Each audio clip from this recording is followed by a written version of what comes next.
Lev is about 8 when his mother sometimes takes him along to visit a friend in a small apartment above a narrow street. The room smells of old books and coffee. Curtains let in just enough light to make the dust in the air visible. For a child, it feels like a room full of secrets.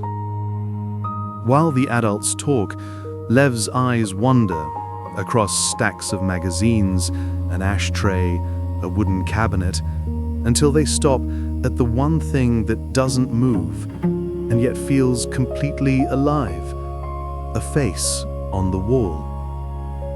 It is the photograph of an elderly Indian man. Shaved head, soft eyes, almost no facial expression, and yet a kind of smile that doesn't sit on the mouth, but somewhere behind it. For most people, he would be just an old monk. For Lev, it is a shock, as if someone suddenly calls his name from inside his own chest. The noise of the room falls away. He stares. The eyes in the picture do not move, do not look back, and yet he feels watched. In the same wordless way he once felt in the dark closet, when the storm outside raged and a silent presence came to sit with him. He does not know this man. He doesn't know his name. But somewhere deep inside, there is an ancient, quiet recognition. There you are. It feels less like meeting a stranger and more like remembering a promise. The face on the wall is not just a picture. It is as if the silence itself has taken on a human form. The hiding place of the closet had kept him safe from the world. These eyes seem to wake him up inside the world. And nobody in the room notices that anything is happening.